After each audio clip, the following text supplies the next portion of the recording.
안녕하십니까. 한국노총 사무총장 이기섭입니다. 지난 최저임금위원회 심의에서 우리는 차별을 부결시켰습니다. 헌법이 정한 최저임금 제도는 기업의 현실적 어려움을 이해한다 하더라도 지불 능력이나 생산성만을 고려하라는 것은 아닙니다.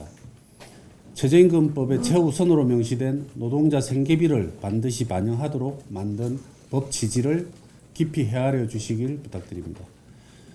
노동계는 공익위원회에게 다음과 같이 요청합니다. 비록 도급제 노동자의 최저임금 적용 여부와 업종별 구분 적용이 각각 부결되었음에도 이에 대한 공익위원회 공식화된 의견을 아직 받아들이지 못했습니다.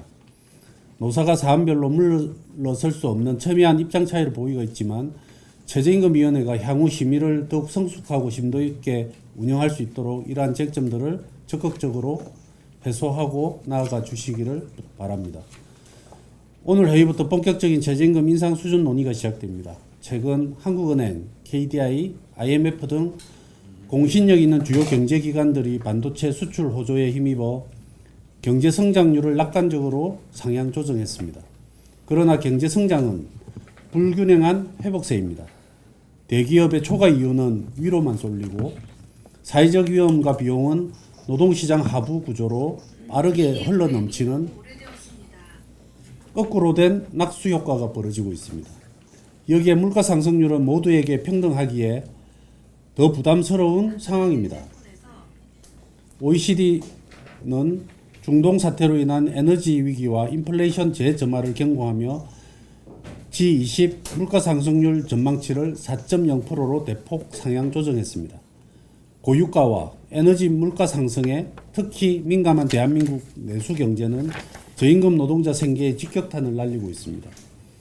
이러한 지금의 위기는 모든 노동자에게 나아질 여력을 주지 않는 노동시장 양극화가 초래한 생계비 위기 시대로 불려도 손색이 없습니다. 이제 최저임금은 우리 사회 민생 전반의 핵심적인 문제로 자리 잡았습니다. 최저임금 시급 12,000원 요구는 이와 같은 배경 속에서 집대성되었습니다. 고유가와 고물가로 이어지는 실질 임금 하락과 에너지 물가 압력에 더 이상 견디기 어려운 저임금, 취약계층의 생활 안정을 도모하고 소비 창출을 통한 내수 경기 회복 속에서 지역 경제와 자영업을 보호할 수 있는 가장 실질적인 대책입니다. 최저임금위원회는 최저임금 노동자들의 생계를 외면해서는 안 됩니다.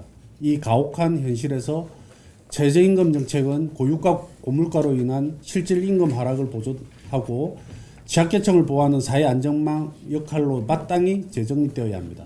이는 헌법이 보장한 최저임금 제도의 본래 취지입니다. 오늘 최저임금위원회 노동자위원회는 이러한 염원을 담아 2027년 최저임금 적용 노동계 제초 요구안을 제출합니다.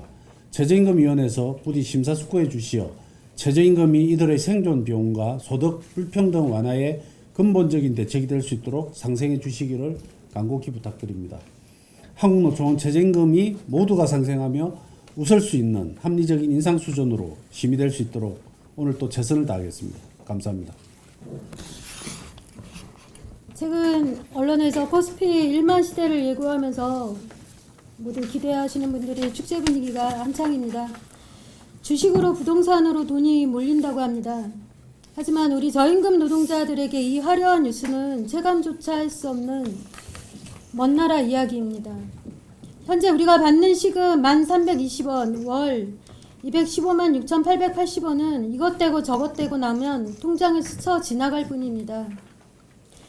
남은 돈으로 겨우 가족들의 생계를 책임지는 가난한 노동자들이 오늘도 서로에게 그저 아프지 않고 빚만 없어도 다행이라는 위로를 건네면서 하루를 버티고 있습니다.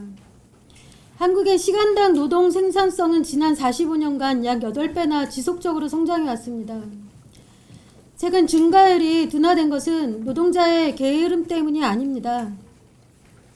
서비스업의 디지털 AI 전환 지원과 기업의 R&D 투자 부족 같은 구조적인 문제이며 기업의 혁신 지체 때문입니다. 그동안 노동 생산성이 오른 만큼 노동자의 임금이 비례해서 오르지 않았습니다. 그럼에도 생산성 증가율이 떨어졌다는 이유로 최저임금 인상을 가로막는 건 기업의 책임을 노동자에게 떠넘기는 것입니다. 국회 입법조사처가 지적했듯이 생산성을 핑계로 최저임금을 동결하거나 깎는 것은 제도의 취지에 완전히 어긋납니다.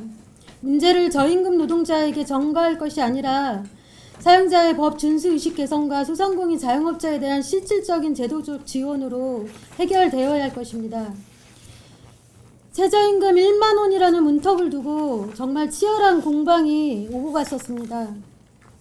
그렇게 결정된 현재의 최저임금으로 노동자들이 마주한 현실은 너무 가혹합니다.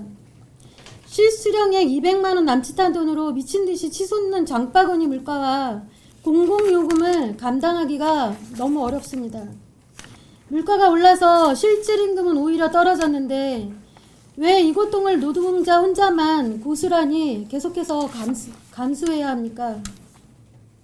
노동자들이 최저임금이 올라서 물가가 오르는 것이 아니라 물가가 너무 올라서 살 수가 없으니까 이제는 최소한의 생존을 위해서 최저임금이 올라야만 한다고 절규하고 있습니다. 대통령이 최저임금은 그 이하로 주면 안 된다는 최저선을 정해놓은 금지선이지 그것만 주라는 게 아니라면서 적정임금을 줘야 한다고 말했을 때 노동자들은 노동의 가치를 인정받는 공정한 사회가 금방이라도 올 것처럼 기대가 있었습니다. 정부의 전향적인 관심과 정책적 배려가 절실한 시점입니다. 좀 오래되기는 했어도 과거 미국의 버락 오바마 대통령이 최저임금 인상을 반대하는 사람이 있다면 그 돈으로 가정을 부양할 수 있다고 믿는다면 당신이 직접 한번 그렇게 살아보라며 임금 인상을 강조했던 적이 있습니다. 실제로 미국의 수많은 주와 도시에서 최저임금을 44%나 인상했지만 경제가 무너지거나 가게가 줄폐업을 하는 일은 없었습니다. 내수 소비가 살아나면서 경제가 선순환되는 긍정적인 결과를 낳았습니다. 최저임금 인상이 단순히 노동자만을 위한 것은 아닙니다. 노동자의 지갑이 열려야 골목 상권이 살고 영세 소상공인과 자영업자분들도 함께 살아갈 수 있는 상생의 길이 열릴 것입니다. 2027년 최저임금 12,000원, 월급 250만 8천원은 우리가 더 화려하게 살겠다는 욕심이 아닙니다.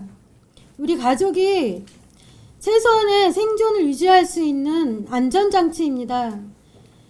정부와 13대 최저임금위원회가 우리 노동자들의 가혹한 현실을 외면하지 마시고 이 간절한 외침에 따뜻하게 응답해 주시기를 간곡히 부탁드립니다.